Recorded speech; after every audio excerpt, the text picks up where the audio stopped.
Wasakajo.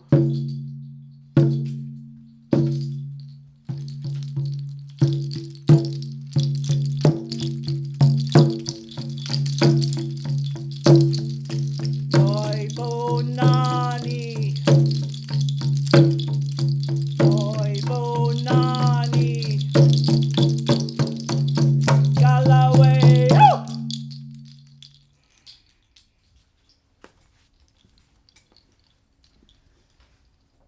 That was part of a shamanic circle opening that I wanted to share with you. Actually, it just teased my mischievousness about wanting to drum and shout in a library. So I'd like to welcome everyone. Thank you all for coming. Please forgive me with notes. I've got a dreadful memory, so it just helps me to remember what I'm doing. Oh, sorry. I'd also like to thank Dana and Positive Living for inviting me to speak to you tonight. I'm Vav Simon. I'm a wife, a mother, a grandmother, a doctor of chiropractic, a veterinary chiropractor, a writer, an author, storyteller, an artist, a weaver, a spinner. Sounds impressive, doesn't it? But it's not. It's not. All I'm doing is using my true inner self. These are just labels that have been put onto me over the years that I've walked this earth in this meat suit. And we all here are probably fulfilling your full soul purpose. And if not, why not? You should be. But I think there are endless discussions about what soul purpose is, what's soul, what's spirit, what's intuition, what's personality. And I'm not going to go into the wordy bollocks of the meanings of words. For me, it's that little inner voice that says to you things when you're at your most anxious or your most vulnerable or your most difficult times.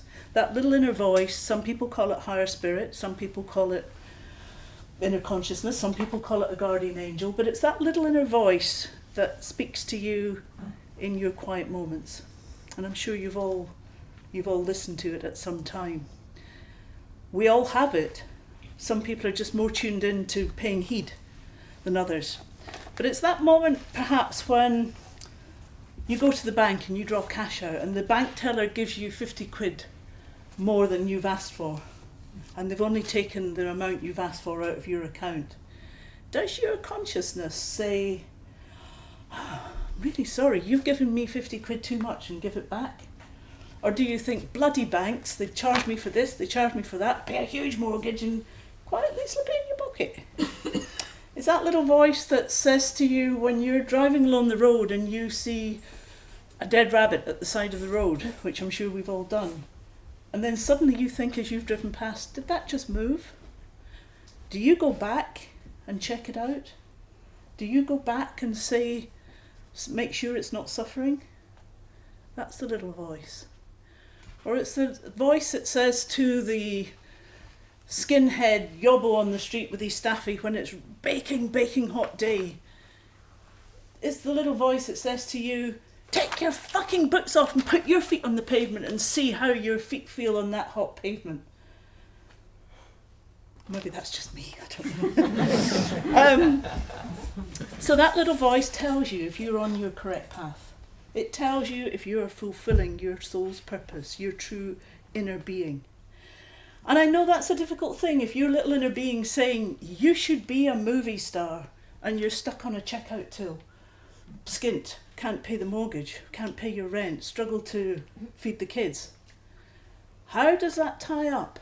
Well, maybe it's just that you need to go and do a bit of amateur dramatics, or you need to join a choir, or do something that allows that bit of you that needs that outlet to start fulfilling your true soul purpose.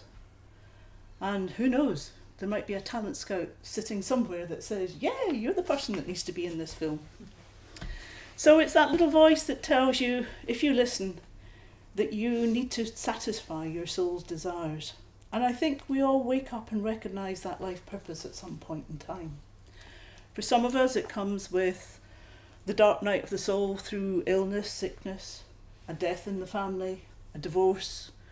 For some people, it comes through paths of self-development, where you work on your own being and you start to move forward and upwards and onwards, and you reach that place of enlightenment. And for some people, it might be a religious experience that takes you to that place where you see the euphoria that you desire. Some people study for years, study with some mystic path, and they don't always get there. But it's that thing that fills you with awe. I feel lucky because for me, I came in with something. I don't know what it is and I don't know why. But by that I mean that I was awake and conscious as a baby. I remember sitting in my big pram, probably about 8 months old, and I was watching. I was watching and observing what these adult people around me were doing. I have to say I was born into a really dysfunctional family. And maybe that was my dark night of the soul, I don't know. But my mother was a woman who was troubled, let's say. She had a desire for grandeur, a desire for outward normality, a desire for everything to be perfect in her life. My father, who I was very close to, unfortunately died of a brain tumour, which he was diagnosed with when I was 3 and he died when I was 17. But my mother, in her need to be socially upwardly mobile and part of the social group, I was a pain in the backside. I was born 10 years after my sister, and I was a nuisance.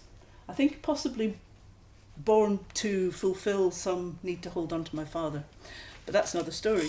But so what my mother did was, in the morning, because everything had to be perfect, I was scrubbed and tubbed and cleaned and fed, and I was dressed and I was put outside. And we lived in a place in Scotland where we were in the countryside. It was a small village. We had a big walled garden round the house, which was a sort of 5'5" wall. And I was secure in there, so I was left to pretty well roam and explore, which gave me that connection to nature, it gave me that connection to wildlife, and it allowed me to explore me. And so I was lonely because I didn't have anyone to play with. So I used to go and sit behind a place, the back of the garage. Now, I don't know how I ever came across this dog, but I was calling in something, and nobody had ever taught me how to call in. I'm presuming I brought it in from a past life, but I had the ability to call in. And I sat behind the garage and I called in Doggy Friend. And Doggy Friend was a ginormous black Labrador that used to then leap across the wall and come and sit beside me behind the garage, and we would cuddle and stroke, and I would love this dog to bits. And I'd eventually be called in for lunch. My mother would say, "So what have you been doing?" I say, "I was speaking to Doggy Friend." And Doggy Friend she thought was an imaginary friend. But my mother had this thing, she wasn't a religious woman, but she needed to be seen to be a pillar of society. So she would go to church on high days and holidays and be seen to be there. Didn't particularly follow the religious path that was being taught, but she was well dressed and she looked nice and people saw that she was there. So in time, when I was saying that I was playing with Doggy Friend, I'd be told, "Stop telling lies. Stop telling lies, you'll go to the burning fire." And even as a small child, I thought, what a load of crap. What are you talking about? So in my need to be seen to be honest, because that's a thing that truth has always held strongly for me, I decided I'd take Doggy Friend into the house to let my mother see that he was real. So I took him into the house and I opened the fridge and I got a bottle of milk to give him a drink. And as I was pouring this milk into this black Labrador's mouth, my mother came into the kitchen and and I never really understood whether it was because I had brought this dog into her kitchen sanctuary or whether she had discovered that actually I was telling the truth. So Doggy Friend was my pal, and I improved my skills as a caller by calling this dog in. When I was 8, I got a bike, and I flew to freedom on my bike. And I used to go to my, I'm sorry, I move about a lot, so I look thinner. But I went to my great uncle's farm. He was out in the countryside and had Clydesdale horses, because they still work the horses. And that was the place where I feel extremely, extremely lucky to have learned an awful lot about slowing down and paying attention, because places like that don't exist anymore unless you go off into the jungle or the desert and find tribal people. We have lost it in this country. We have lost that place of this very old way of acknowledging the land and being connected to the land and understanding the euphoria that you can get by that connection. And they still worked the horses, and the old men worked at a pace that was slow. Campbell, who was the ploughman, was deaf, and we used to absolutely take the what's it out of him as a child. And he was fairly violent in his reciprocation of what we were doing. But he was very slow, and he walked at that pace all day, every day. It was the same pace that he would walk in the farrow with the horses. And he didn't ever hurry, but he would do that all day long. And he would go he was in the yard at light, well before light, had the horses ready, and the horses were then ready to work as soon as daylight hit. They were so well cared for. They were fed, they were checked out, they were groomed, they were cleaned, the tack was cleaned. And Campbell would go out and he would work like that all day long until it was getting dark, and then he'd bring the horses home and he would brush them off and feed them, and he would stand and watch over them while they ate. And when they were finished eating, brush them all down, put a bit of sack over their backs if they were looking a bit cold or a bit sweaty. And once everything was settled and they were settled, he would make sure they had clean hay, clean water, and then he would walk home. And he lived about 3 miles from the farm, and he would walk home at the same pace. My father used to say he would get home in time to turn around and come back again. It wasn't much longer after that we got a tractor. The farm got a tractor. And there was a great panic in the yard one night because my parents came to pick me up, and the light was still on in the barn. And it was realised that Campbell hadn't gone home. And everybody was worried because he was ancient. And when they went into the barn, there was Campbell with the red tractor, washing it off, dusting it off, and making sure it was nice and clean for the morning. And these old habits don't change. But that slowness, that ability to keep going at that pace, there was no rush, there was no hurry, there was no timetable. He worked by the seasons, he worked by the weather. And we don't do that now. We follow a clock. We look at our phones. We have to be at work at a certain time. We have appointments to follow. We see the programme on the television that comes on at a certain time. And everything is done according to the clock and not according to the moon or the stars or the seasons or the weather. My uncle used to clip the hedge, and the hedges round farms, as you know, the hedges that enclose fields, they cover a lot of mileage. And we see them now with the tractors and the big cutters on the edge, and off they go and they trim the hedges, usually flail them horrendously, and they look like a plane crash. But my uncle used to go along, and as a child I had to follow him, and he'd go along with shears, and he'd go clip, clip, clip, clip, clip, clip, clip, clip, clip. And I'd go along and I'd pick the bits up after him. And I said one day, Uncle Matt, why don't you use a tractor like everybody else does round here? And he went, oh, well, I could, yeah, I could. But then if I did that, clip, clip, clip, clip, clip, clip. This is how a lot of the lessons were given, just in this gentle discussion. And if I did that, I wouldn't see the place where the honeysuckle grows in the hedge. And if I pick a little bit of honeysuckle and I take it to Aunt Jessie, she'll bake me a cake. Clip, clip, clip, clip, clip, clip. And he said, if I go along here, I can see where the hazelnuts come in the hedge. And in the autumn, if I'm needing a wee snack, I know where to find them if I get there before the squirrels. Clip, clip, clip, clip, clip, clip. Okay, go on. And down at the bottom, I can see the track where the fox comes through. So I know if he's active, and I know when to put the chickens away. Clip, clip, clip, clip, clip, clip. And this story went on, and half an hour later I'm still picking up the bits. But that story went on and on and on. And it was that teaching, slow pace. And actually, he was absolutely right. The observations that they made of the land, they knew it intimately. They knew it like they would know a partner. And it became part of them. And in time, thankfully, it became part of me. So I continued excuse me, to find myself and understand the euphoria that you can pick up from nature, that divine inspiration that you can see around you all the time. And this truth that I had come in with, this awakening, this knowledge that I came in with as a child, made me an absolute shit for teenager, because I would just call people out. And you can imagine a cocky, arrogant teenager in school when teachers are saying things and I'm going, that's rubbish, I don't believe that, prove it, sort of thing. Didn't make me particularly popular as a child in school. Fortunately, I was very academic, so I was encouraged to go and study. And the big thing that I really wanted to study was quantum physics. And somehow, quantum physics answered the questions that a lot of the things that I saw and I understood, but people didn't acknowledge round about me. I thought quantum physics will answer this. Unfortunately, my mother thought I should marry well and work in a post office. And the headmaster at the time said, girls just get married and have children and they don't do science, so listen to your mother. So I left home instead and went off to explore. And I went to explore all the things that I understood as being true. But there wasn't an awful lot available, because all the esoteric knowledge from the land, especially in Scotland at that time, was seen as satanic. It was seen as witchcraft. It was seen as stuff that you don't get into. Unless you go to the church, you don't do any of that. You don't talk about it.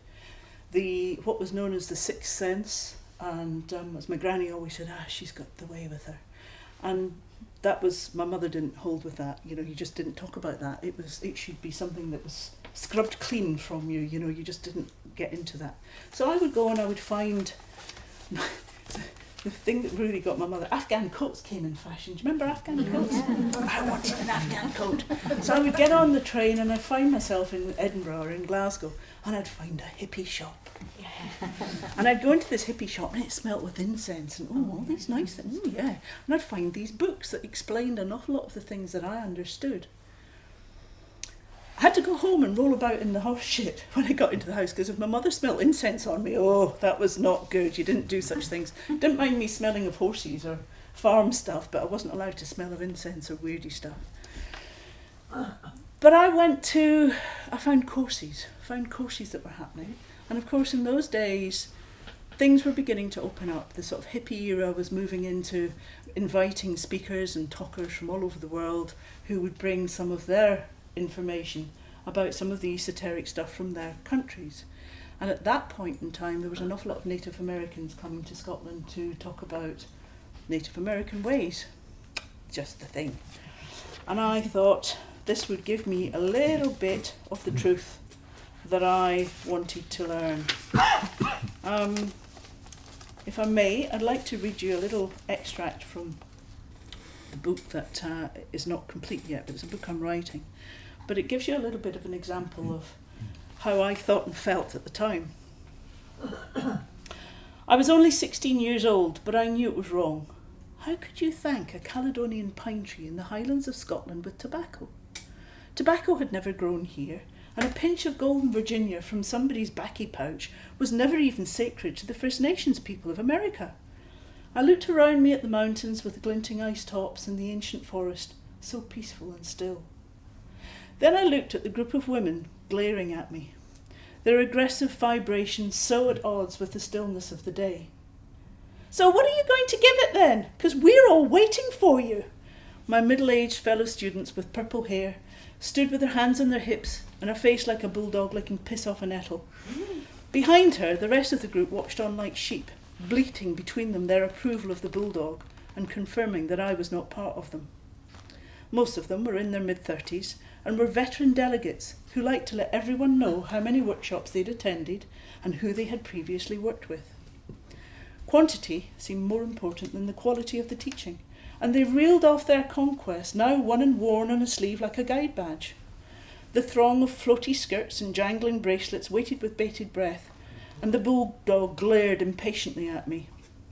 Defiantly, I unbuttoned the buttons of my Levi jeans, and I pulled them and my knickers down in front of them, and I squatted under the tree. "I'll give it nitrates," I said, peeing. May you grow tall and strong. The Navajo elder, who was our teacher, had been watching on quietly, and she slapped her thighs and cackled with laughter. She patted my shoulder and gave me a nod of acknowledgement as I buttoned my jeans up. The group walked back to the fire in pairs, clutching their pieces of wood gifted by the tree, and set to making the beaters to bang their skin drums with. I walked behind, proud but separate, always on the edge but knowing that my connection ran deep. My confused teenage mind found it really hard to view these older, more experienced women and observe that they just didn't get it. Still, I might learn something that could help me with my endeavours to understand more. I knew inside that there was more to life than just being born, growing up, getting married, having babies and dying. However, that was all I had been shown. It was what my mother had done and what the school taught me was normal, respectable ways for girls to live. But getting a job, buying a house and working to maintain an outer facade had always seemed like an empty option to me. What about all the mysterious things that had no explanation? What about all the wonders in the world like the pyramids and Stonehenge and the Nazca lines that even now experts could only guess at? What about all the things that came into my mind and nagged me to pay attention that I knew had come from somewhere else, that I knew were significant to why I was here on earth? And what my task was in this lifetime. Who were the people who'd been here before? I needed clues to form the picture of what my task was and the answers to all my questions. And that was really where I was as a teenager. And in the 80s, there had been an explosion of interest in all these spiritual pathways, magazines, books, weekend courses, readings from tarots, easily found in most towns nowadays. And they range in quality from sort of earth-based shamanic stuff to the magical and the mystical. And often they include a fusion of the ancient teachings and modern traditions all rolled together into one, often now termed New Age. I hate that term. It's a horrible term. Most interest remains on the safe sort of middle ground, where self-development takes priority over the sort of traditional esoteric disciplines of the old mystery schools. But they can sometimes lead to spiritual development, or they can remain sort of self-serving. Excuse me. We currently live in spiritual confusion. Having condemned many of the orthodoxies for their patriarchal dogma and criminal behaviours, we've also condemned many of the mystical methods as satanic cults and cast doubt on any spiritual practice. We look at the ethical standards within our communities and we see that people don't behave how they used to behave. There's very little respect, there's very little honour. Kids don't respect the elderly anymore. We don't look after our families the way people used to. We have extended families. We're spread all over the world. People work into their 60s and 70s where perhaps they used to be at home and look after the grandchildren. And we look at that and see that these disciplines have gone. Nobody's upholding them. Yet the strict disciplines of many of the spiritual practices that were once followed don't exist anymore, even in the religious, orthodox religions that currently exist. Instead, we have politically correct watchdogs, governmental bodies, and surveillance cameras, Big Brother style, to police our lives. Ordinary people have become aware of this gap. And there's a need, we all have this need to find something more. Everybody who's here tonight is a seeker looking for answers, looking for that thing, that gap that exists. And evolution has moulded our minds and our bodies to the life of hunter-gatherers. That's what sort of animals we were meant to be. That's what we started off as. But the transition first to agriculture and then to industry has condemned us to live an unnatural life. We can't give full expression to our inherent inclinations and instincts, and therefore we cannot easily satisfy our deepest yearnings. The cults, clubs and mystery traditions that hold these answers are often rooted in the past, holding to the texts and teachings of the East. Again, the traditional methods from these countries, this planet, this part of the world, England, it was killed off by the Romans. Wales, Scotland, Ireland still have threads of it, but basically a lot of it has gone. And we don't live like the writers who wrote these doctrines. We don't live like that anymore. And we certainly don't live in a country with the sand and the heat and the climate that was where the people who wrote these doctrines lived. Gareth Knight, an author who wrote the book called The Rose Cross and the Goddess, said at the time, mankind is more than is realised, is an expression of the part of earth upon which he subsists. A rose of the west should not aspire to bloom like a lotus of the east. And that's where a lot of the confusion has come, that we've taken other people's cultures, other people's ways, and tried to make them work in this country, and they don't sit with us in our hearts. But life has changed. Some years ago I went to a lecture by a chap called John Lash. John was an American philosopher, archaeoastronomer, and he had been deciphering old Sanskrit documents. And he got this out, and he said, I'm going to read you some of the translations from these documents. And it was a prediction that was made about, I think it was about the year 2000. And this was in the 1980s that he was reading this to me. He said, this document says, it was written in the year dot, in the year 2000, people will eat food in the street. People will not look after the elderly. They will eat food that is not made in the home. The grandparents will not be respected. Now for them, this prediction in that time was horrendous, because the eating of food and the sharing of food with the family, with the community, was one of the highest things, that you would care for people, that you would eat together as a family. But the thought that people would eat food in the streets was horrendous. Let's walk downtown. What do you see? McDonald's burgers, wimpy bags coming out the window, people chomping in the street, people walking, well, they're not allowed to walk alone with beer bottles now, but you know, we're living these horrendous predictions, these predictions of Armageddon and disaster. This is it, we've got it. So we live in an era that was coined by the scientist Rupert Sheldrake, which some of you might have heard of, as the machine cosmology. This is the worldview that has developed since the scientific revolution in the 17th century. In this view, the universe, with all its regulating laws, is conceived of as a vast machine, and so are all who dwell in it. René Descartes was the original visionary of this movement, conceptualizing creation as soulless matter, mechanized by mathematical urgencies. But the antidote of this insidious machine cosmology thinking is in our hearts, and about sharing love. We don't own the land. The land owns us. The land's my mother is the land. It's the starting point. And the land is our food, our culture, our spirit, and our identity. And land means many things to many people. To a farmer, the land is a means of production, a source of life.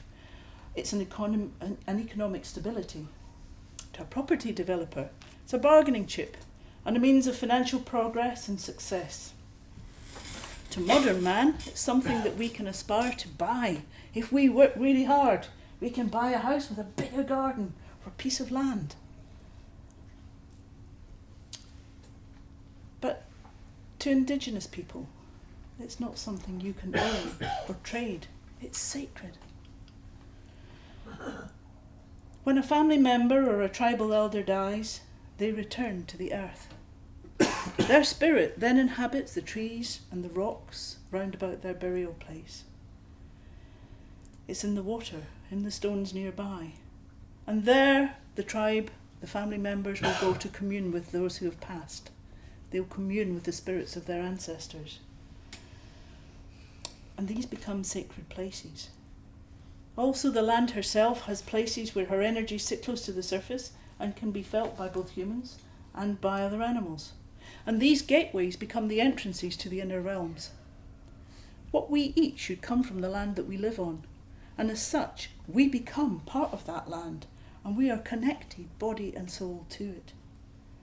We can't go back in time to the stillness of the places that I was lucky enough to be in as a kid. We very rarely can find a piece of land that isn't crossed by power lines or roads. We can't find places where you can hear the birds singing without the drone of traffic or planes or something behind it. That's difficult to find. On the island here, we're quite lucky.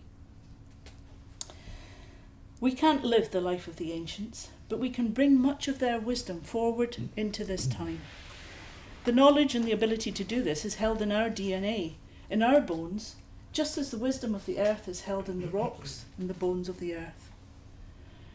If we have the ability to tune into our analeptic memory and remember what we have learned from past lives, we can begin to remember how to live with unconditional love in this life. And it's difficult for us to understand the meaning of Stonehenge or the cave paintings in these ancient places. But it would be just as difficult for our ancestors to look at an iPhone blank screen and understand its function. But if we can take ourselves out from this life and find the stillness, then we can find the stillness and the sacredness of these sites. If we can slow down our lives just a little, we can find time to be in nature, in our gardens, by the sea. If we leave our phones at home and allow the voice of nature to fill us, then we have a chance to begin to hear her story and to remember the words of our past lives.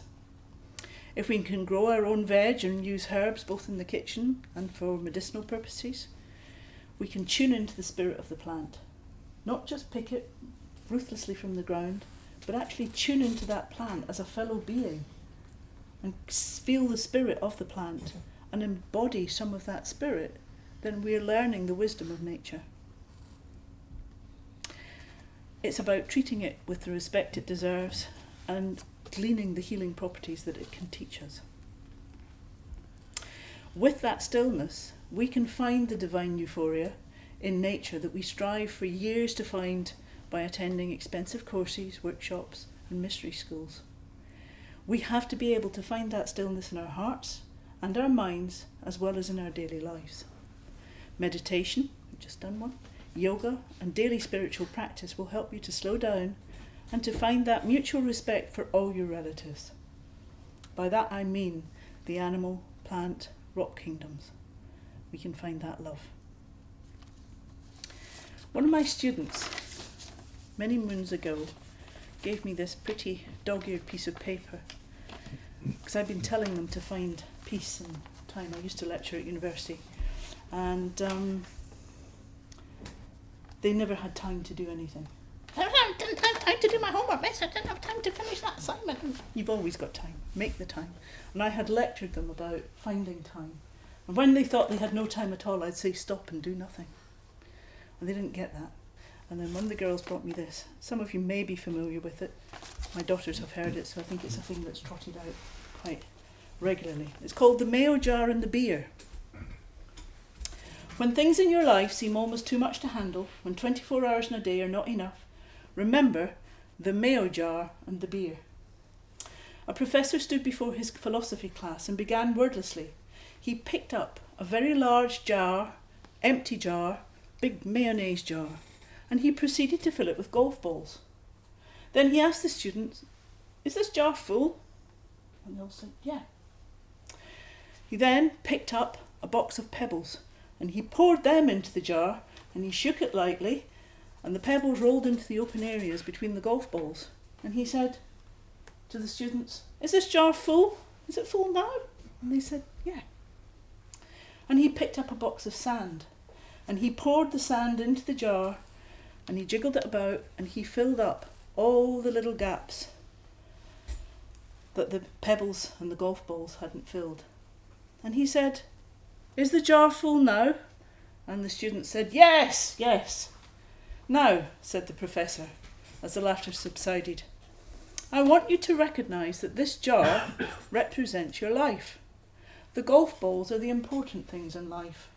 Your family, your children, your health, your friends, your favourite passions. Things that if everything else was lost and only they remained, your life would still be full. The pebbles are the other things that matter, like your job, your house, your car. The sand is everything else. It's the small stuff. If you put the sand in the jar first, he continued, there's no room for the pebbles or the golf balls. The same goes for life. If you spend all your time and energy on the small stuff, you'll never have room for the things that are critical to your happiness. Play with your children. Take time to get medical checkups. Take your partner out to dinner. Play another 18 holes of golf. There will always be time to clean the house and fix the disposal unit. Take care of the golf balls first, the things that matter. Set your priorities. The rest is just sand. One of the students said, "Excuse me, sir, what does the beer represent?" The professor smiled. "I'm glad you asked that. It just goes to show you that no matter how full your life may seem, there's always room for a couple of beers."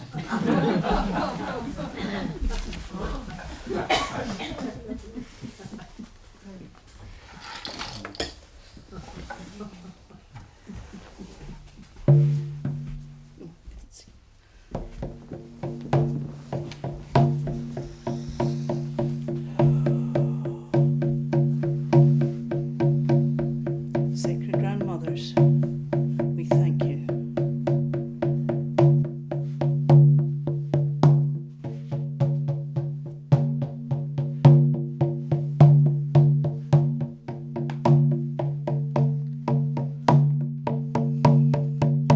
We thank you for the sacred bones of the earth.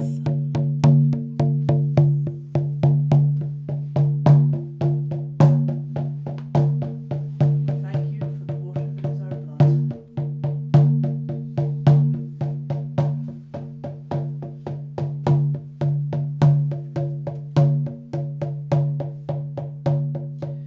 We thank you for the air that is our breath.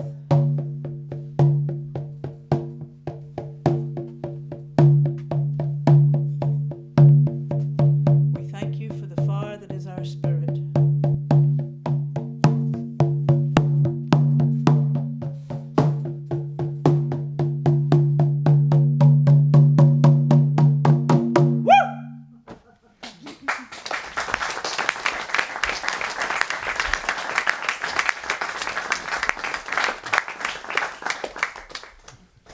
Questions and answers? If anybody has any questions, I will attempt to answer. No? Good. You've all got very quiet. Have you got anything to ask? I'm curious about where you grew up in Scotland. Originally I came from the Outer Hebrides. My family were in Lewis, my grandmother's side. My father's family were in central Scotland, sort of just south of Perth. You say you've got children. I have 6 daughters. And do you find that they inherit the same gifts that you do?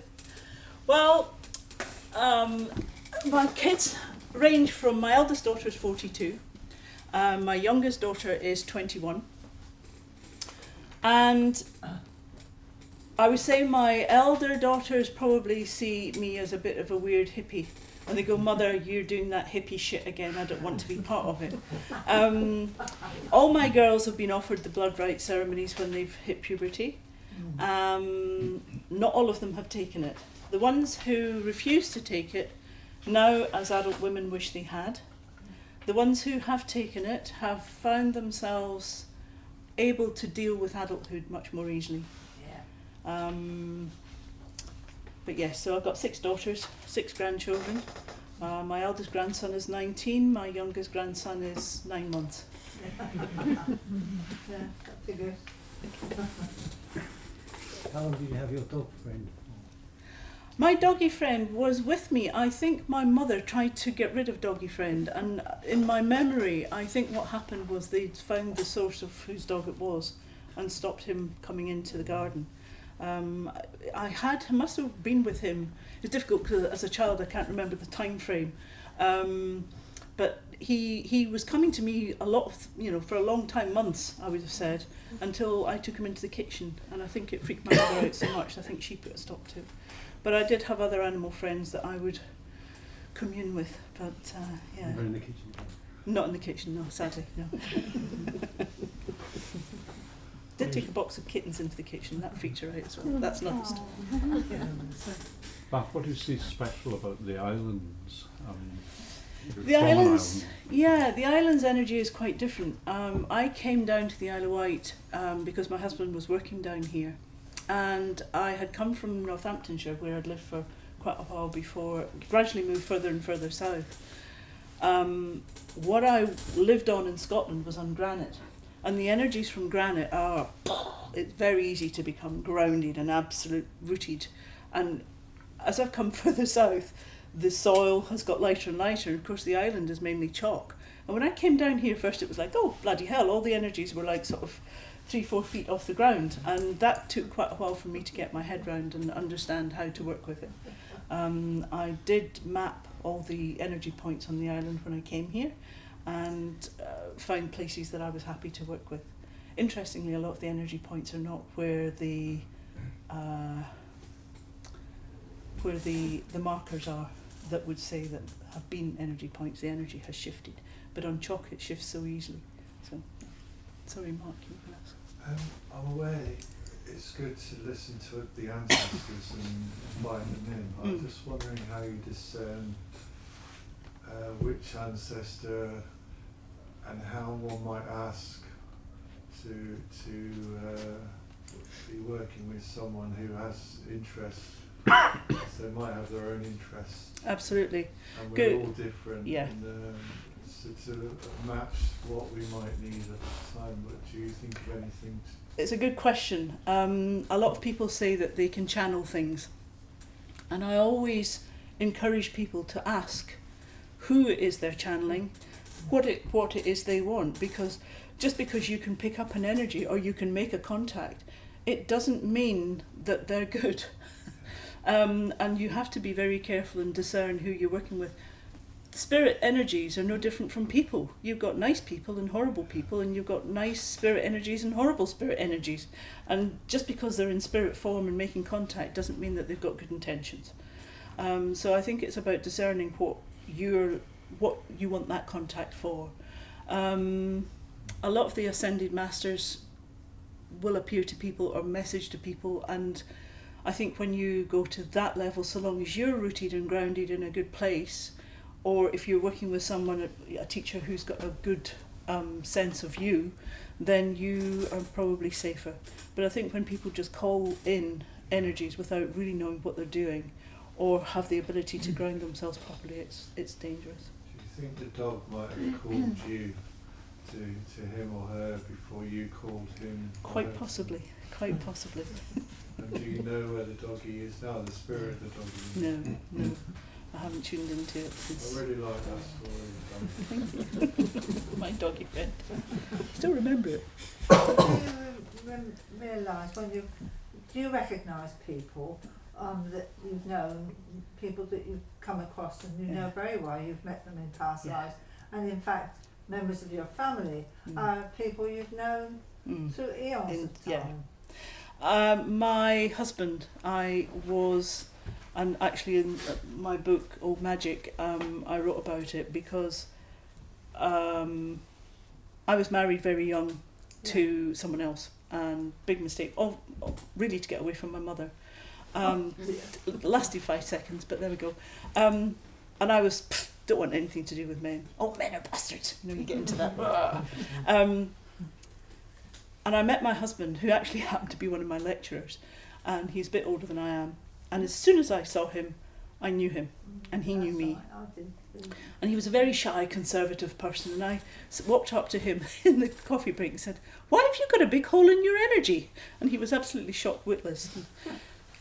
There goes the story. We've been together ever since. But yeah, I've known him for eons, and just very relaxed, very...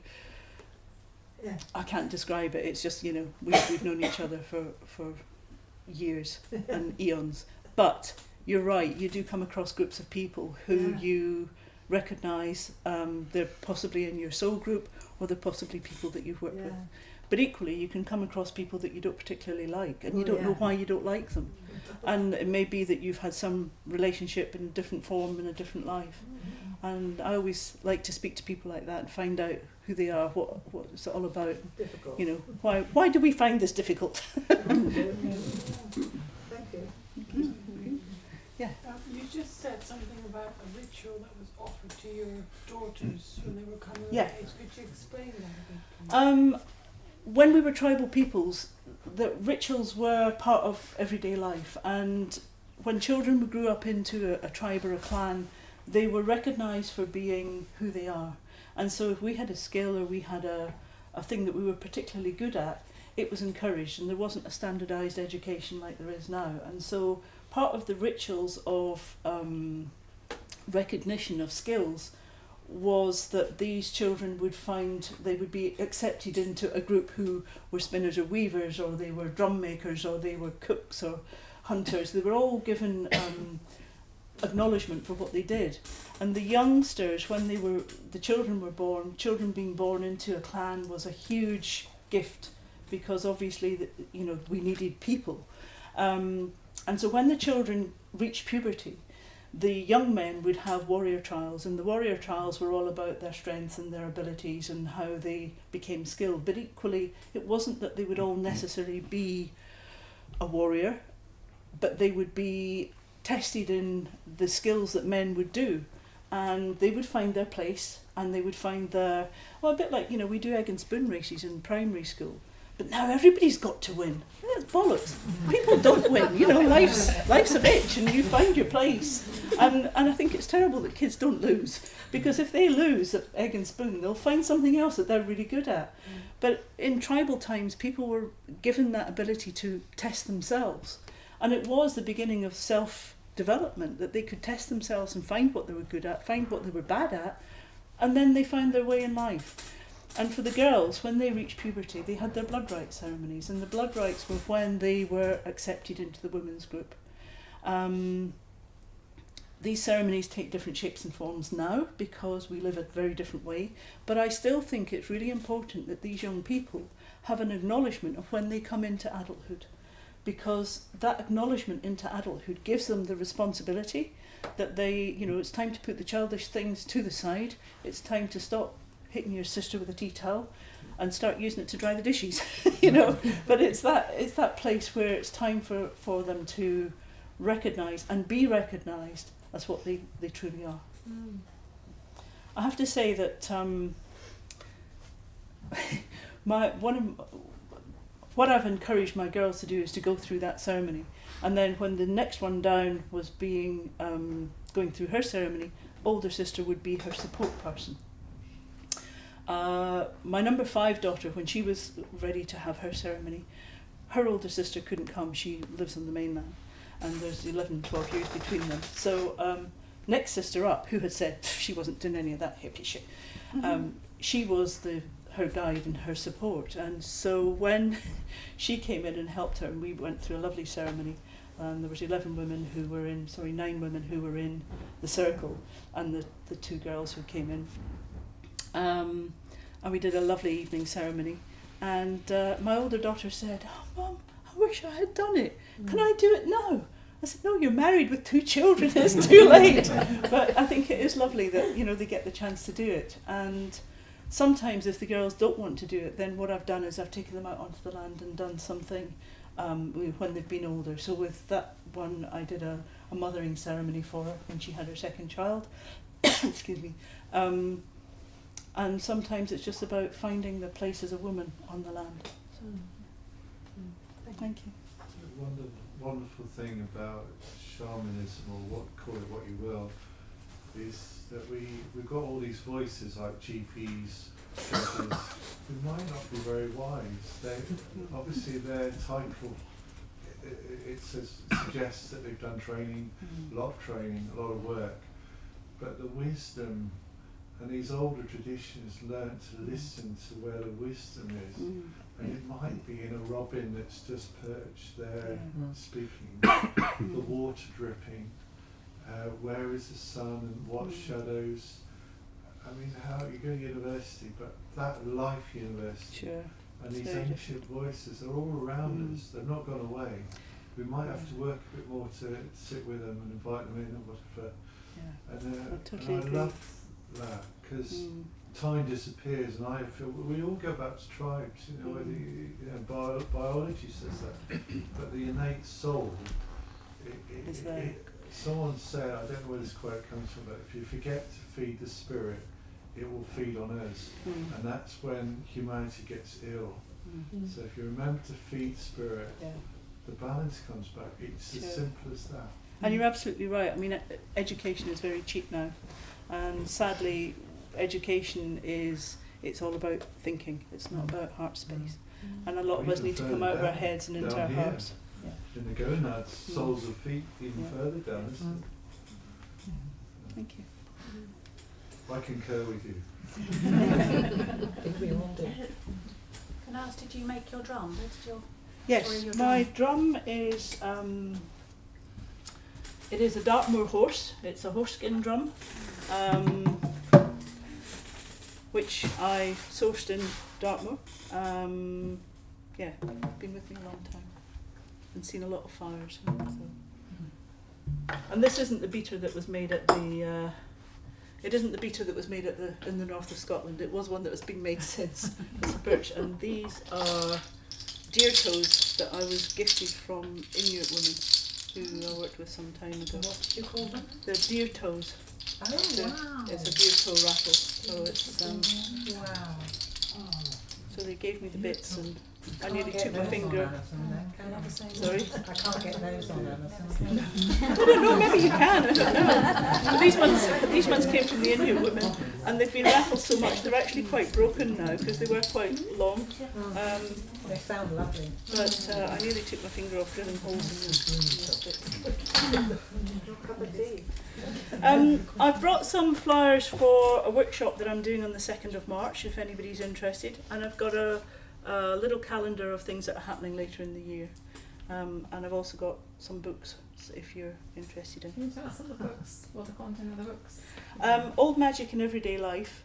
It's written under the Gaelic spelling of my name, and it contains some of the stories I've told you tonight. It is a, I don't know what it is really. It's a bit of It's a brilliant book. I was going to say, it's a wonderful book. It's a bit of a journey. It's and hopefully, it's a bit of my story, but it's a bit of bits that hopefully will help you on your journey. The other one is what I call a deck chair read. It's either an afternoon on a deck chair with a beer in your hand, or a night by a coal fire. It's just a belly laugh story. Thank you very much. Vav, I wanted to ask you about the healing, because when we spoke, you were saying that you started healing with animals when you were very young, and I know tonight you haven't talked about your other things that you do, because you do so many. So when did you first realise you had that healing ability? I'm fascinated by that. When I used to go to my uncle's farm, as I say, I was 8, and before that, my grandmother, who was my island granny, she was the one who used to sit by the fire and say, she's got the way with her. And it was because I could intuit things and she picked up on it. When I went to the farm, it was, my sister collected the eggs and I was given all the half-dead things to heal, and I didn't really understand that I was doing anything different. It was just my chore. It sort of, the first time it became really obvious was the old collie, the old sheepdog, had died, and my uncle bought a dog for the first time, or my great uncle bought a dog for the first time. And this dog had been taken away from its mother when it was 11 months old, and it was just bereft. And it put itself into a trough in one of the barns, and it refused to come out, and it refused to eat, and it was basically just fading away. And you know, when they tried to go in and get it out, it got quite vicious. So my uncle said, "Get the dog out of there and sort it out, otherwise I'm getting the gun." So he was going to shoot it at the end of the day. So I spent the day in the barn with the dog. And the dog came out and it followed me around for a few days, and then we started working. I did some healing with it, which for me at the time it was just about putting my hands on things and communicating with it. And when I heal now, I don't do hands-on, I do hands-off healing. But a lot of the time I'm seeing it, and when I say seeing it, I'm seeing it internally of what I do. And of course over the years, so you're actually seeing what could be the problem within the I mean, body. it's developed over the years that I've been doing this a very long time, and I became a chiropractor. I did soft tissue work and then became a chiropractor to give a professional image to something that I was taught in Scotland was Yeah. something you didn't talk about. Yeah. But obviously, the more you learn, the more you understand about anatomy, physiology, and whatnot. But yes, I when I'm doing a healing, I'm working on a deeper level where I'm Sure. actually seeing inside Wow. to see what's going Yeah. on. And you also mentioned, you've mentioned tonight shamanic work, but when we talked, you were talking about what you learned in North Scotland. It was a sort of a Celtic form of shamanic work, is that right? Do I Yeah, remember right? the energies that I worked with were Pictish energies, and Pictish. And the Picts were on the northeastern side of the country. Where I had been brought up was on the west of the country, but my other grandmother was from the northeast and still held these Pictish teachings, and I was very lucky to be identified by a teacher when I was quite young, and I was given quite a lot of the Pictish trainings because it was all oral. It was all oral stuff. But that was it's passed. sort of in parallel with the shamanic type work. Is that same Shamanic is really just about shamans were recognised from being from Russian Yeah. area and the north. The work that they do is about going deep, Yeah. and to me it's a generic term about the work that we do. Okay. What I did tonight, the opening I did tonight, comes from Bronze Age of this country, and the language that's been used is language that was the ancestral primordial words from these lands, English lands, Yeah. became the sort of Proto-Celtic language that was used, and the words that I was working with had come from the University of Wales. They've made a lexicon of the words that you can pick up. I think it's probably online, that you can get the language from them. Excellent. But these things are beginning to come back, Yeah. which is good. Oh, thank you. Have you got any more questions for them? Other than how do we pronounce your full name? Mari. Larry. Sorry, you were going to ask me. Have you ever gone back to the quantum physics, studying or interest? Yes, I worked with a chap called Dan Benor. Dan Benor wrote several books about healing. He was a skeptic who was totally against healing, and he set out to trash it. He was an American scientist. He set out to trash healing, and actually discovered that healing's a real thing, and was a complete convert. And he was doing some experimental work, some that I did with a chap called Julian Kenyon, who was in Southampton at the time. I was in further north then, but he was doing stuff where they were actually trying to measure healing ability using electronic machinery. A lady whose name I can't remember, Pamela somebody, she had a machine called a PIP scanner, and the PIP scanner has now been developed into other things, but I'm going back donkey's years. And the PIP scanner was a machine that it took a computerized image, and it was looking at the different layers of healing. And we did an experiment where she used this machine. She was we were in so it's a long story, I'm trying to encapsulate it. We were in an area that was set up ready to keep her the same conditions. She had a camera above, she had cameras all round, and we had stripped this horse's hair off, so it was a bald horse, and she wanted me to do chiropractic treatment, massage work, and then healing work, and they were filming it. And then when you put it on this computer image, you could see the different layers of the aura, so you could see the aura in colours. And when she put it on the horse, you could actually see some of the meridian lines through the body where there were, where the energy lines ran. It was very interesting because we did this. You could see the areas where the horse was in discomfort in areas of red, and then the colours on the aura went out till it was a sort of nice bluey green. When I adjusted, so I couldn't see this, she was looking on the computer, I was just doing the treatment, and I could feel the areas where there was misalignment, and I would adjust it, and then she could see that it was actually changing colour in the aura. Then we did the massage section, and then we did the healing section. And she said to me, because she was up in the rafters filming this, and she said, just keep going with the healing. And so I tuned in, and when I tune in to do healing, I drop my energies into a different place. So you're going down into the sacral area, you're changing the frequencies that you're working in.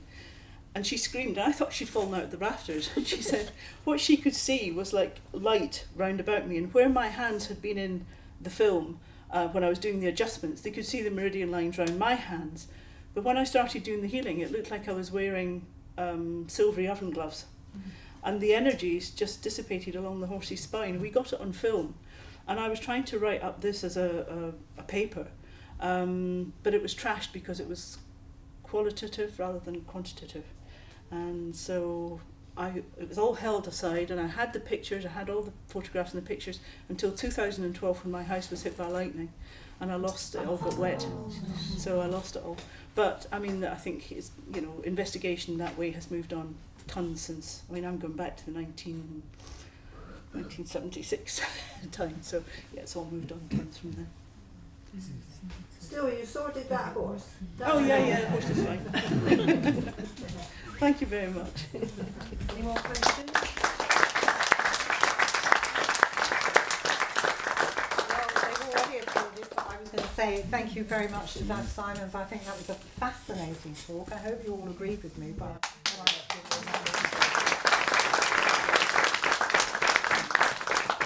also, Vav, I'm really putting you on the spot here, and it's not very kind of me, but you've got so much more to tell. Will you come back another night?